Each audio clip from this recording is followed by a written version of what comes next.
This is Miss Jane Says, and I'm here tuning in with you to share an intuitive message. Opening up our book, Dangers of the Great Way, in chapter 53, page 240.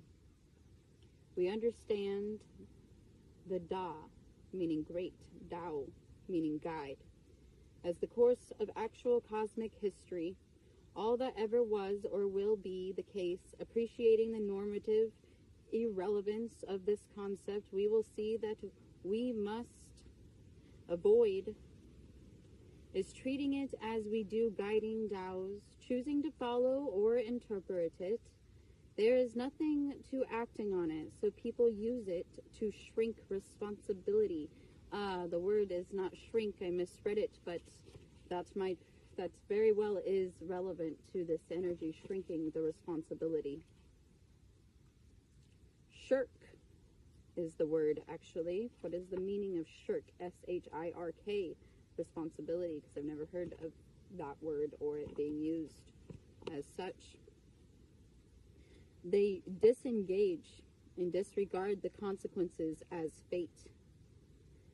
Then things go horribly wrong in the social world. It falls out of harmony with the natural way. Still at the time we count as following the great Tao. People starve, wars break out, and it's still the great Tao. Doing whatever we actually do is not following guidance. The great Tao does not guide. It is not a Tao. Absolute and relative. The word relative, pertaining to the relation to one another, relative, and the breaking up of those relations through the decisions made here today, yesterday, and long ago.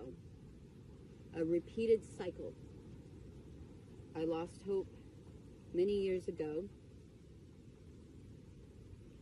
and I stopped engaging, realizing that it was all a game of divide, and that the only thing I stand and believe for is unity across all people.